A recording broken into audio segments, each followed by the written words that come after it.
சந்தோஷம் வந்தா சீக்கிரம் அனுபவிச்சிரணும், கஷ்டம் வந்தா சீக்கிரம் அனுப்பி வச்சிரணும். அப்பதான் வாழ்க்கை நல்லா இருக்கும். எதனால உனக்கு மணியை ரொம்ப பிடிச்சிருக்கா? ஆமா மேடம். ஏன் ஏமா? அவன் நல்லா வச்சுருக்கான். ஆண்களுக்கெல்லாம் ஏன் ஆண்கள்னு பேர் தெரியுமா? எங்க ஒரு பொண்ணை பார்த்தாலும்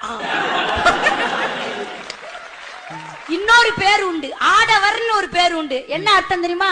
நம்மால போட்டுக்கிட்டும் ஆடுவோம், போடாமலும். குண்டா இருந்தா கொலஸ்ட்ரால் அதிகமா இருக்கான்னு கேக்குறாங்க, ஒல்லியா இருந்தா சுகர் இருக்கான்னு கேக்குறாங்க, கத்தி பேசினா பிரஷர் இருக்கான்னு கேக்குறாங்க.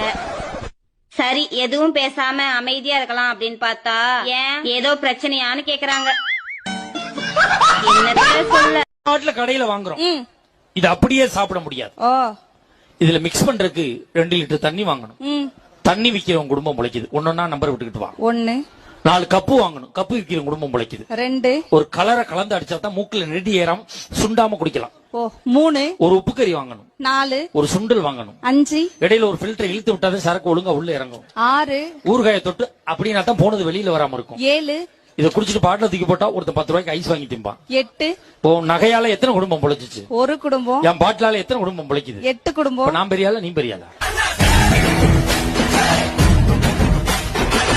நல்லா இடுப்பாட்டி ஆடி நல்ல லைக்ஸ் வாங்கிக்கிட்டு இருந்தேன். லவ் பண்றேன்னு மனசுல ஆசையா வளர்த்து விட்ட. சரி, நம்மளும் ஃப்ரீயா இருக்குமே லவ் பண்ண ஆரம்பிச்சா இடுப்பாட்டாதான்னு என்கிட்ட சொல்ற. அப்ப இடுப்பாட்டினது பிடிச்சிச்சு, இப்ப இடுப்பாட்டினாலே பிடிக்க மாட்டேங்குது. இதுக்கு பேரு பொசசிவ் இல்லடா, பொசங்கட்ட சர்வீஸ். உண்டு என் பொழப்பு உண்டுன்னு லைக் வாங்கி ஃபேமஸ் ஆகிக்கிட்டு இருந்தேன். ஒன்னதான் காதலிக்கிறேன்னு ஊரு பூரா சொல்லி விட்டேன். எனக்கு பிடிச்ச விஷயத்த பண்ண வேணான்னு சொல்ற. போடா சோள காட்டு பொம்மை. கீழே ஆட்டின இடுப்பதான்டா பார்த்தேன், மேல துடிச்ச என் ஹார்ட் எங்கடா பார்த்த நீனு? அந்த அளவு புரியாம நானும் காதலிக்கிறேன்னு. ஒரு கரண்டி மாவுலதான் இட்லி ஊத்துறோம், ஒரு கரண்டி மாவுலதான் தோசை ஊத்துறோம். இட்லி இருக்கல, இட்லி அது ஆண்கள் மாதிரி குறுகிய வட்டத்துல இருக்கும். தனக்குன்னு சுயநலத்தோட வாழ்வீங்க. ஆனா தோசை இருக்குல்ல, தோசை அது பெண்கள் மாதிரி பரந்த மனப்பான்மை உள்ளவர்கள் பெண்கள் நடுவர்களே. ஆம்பளை மனசு இட்லி மாதிரி, அதாண்டா குத்தி குத்தி பாக்குற ஆளுக வெந்துருச்சான்னு. பொம்பளை மனசு தோசை மாதிரி. ஆமா நடுவர்களே. இட்லி எடுத்து பாரு, 2 பக்கமும் வெள்ளையா இருக்கும், வெள்ளந்தியான மனசு. தோசை எடுத்து பாருங்க, ஒரு பக்கம் வெள்ளையா இருக்கும், ஒரு பக்கம் கருப்பா இருக்கும். அதுக்கு கேரக்டரை புரிஞ்சுக்கவே முடியாது.